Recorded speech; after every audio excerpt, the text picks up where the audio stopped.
My name is Clinton Perkins, and today I'm going to be talking to you guys about brainstorming. Brainstorming was invented, well, it was actually coined by Alex Osborne, who was an advertising executive in 1941.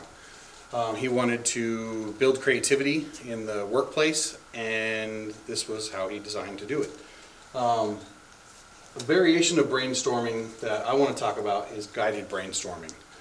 Guided brainstorming is usually a 5-minute activity you set to a time constraint where you give the students a question and they take that question and they write as much information as they possibly can about it in the constraint time.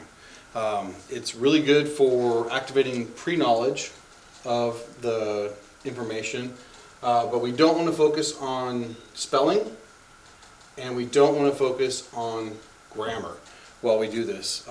We can check for their CALP and their BICS, see what their academic knowledge, language that they use in their pre-writing.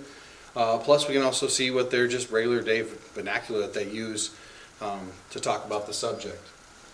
Pre-assessment, it's good for. You can use it to pre-assess the student's knowledge of a subject. If we were talking about cells in science and you wanted to see what the students already know, you could have them do a quick 5-minute pre-write on cells and see exactly what the students have for pre-knowledge of cells, mitosis, meiosis, everything. Then what we can do after that is we can switch over to formative assessment. You can use a brainstorm to create a formative assessment.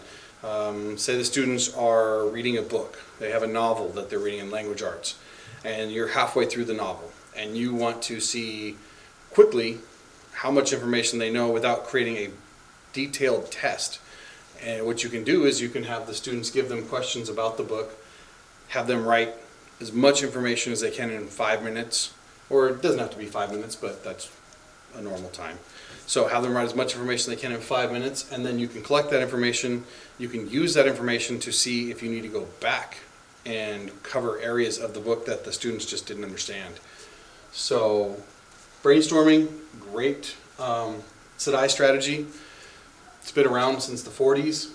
It's a tried and true method. You can have fun with it. You can have students interact. You can have them brainstorm. You can have them trade papers.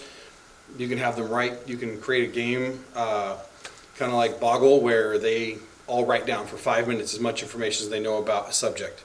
And then once they're done writing, you have them all get together in their small groups and copy each other's information down. I had meiosis for cells. Well, I didn't, so I get a point and actually create a little competition for students to have fun with it and have little table winners if you have group tables. Or, like you said, you can actually just collect it.